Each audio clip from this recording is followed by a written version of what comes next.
ঘন ঘন লোডশেডিং এ বিপর্যস্ত জনজীবন, এ নিয়ে আরো বিস্তারিত জানাতে পটুয়াখালী থেকে আমাদের সাথে সরাসরি যুক্ত হচ্ছেন এম কে রানা।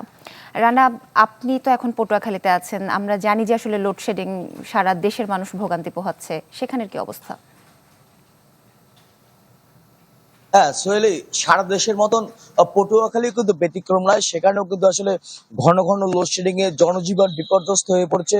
সব থেকে বেশি বিপাকে পড়েছে কিন্তু আসলে পটুয়াখালীর যে মৎস্য বন্দর খ্যাত আলীপুর এবং মহিপুর, যে দুটি মৎস্য বন্দর রয়েছে সেখানে নগদ নিয়ে এলো হার নামানা হার অফার। সর্বনিম্ন 10,000 টাকা রেমিটেন্স নগদে পাঠালে থাকছে স্বর্ণের হার জেতার সুযোগ। কারণ জেলেরা তাদের বরফ কল থেকে যে বরফ সংগ্রহ করবেন, বিদ্যুৎ ঘন ঘন লোডশেডিং থাকার কারণে কিন্তু আসলে সেই বরফটা তারা সঠিকভাবে সংগ্রহ করতে পারছেন না এবং গভীর সমুদ্রে যেতে তাদের অনেকটা সময় ক্ষেপণ হচ্ছে।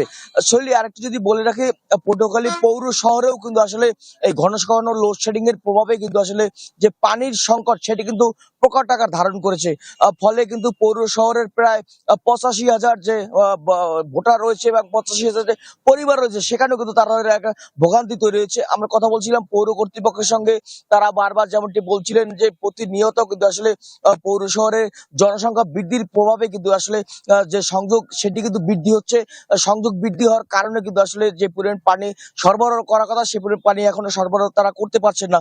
ফলে কিন্তু কিছুটা ঘাটতি দেখা দিয়েছে। হয়তো পরবর্তী সময় সেই আরো 3টি নলকূপ স্থাপনের মাধ্যমে তারা সেই পানি সরবরাহ স্বাভাবিক করবেন।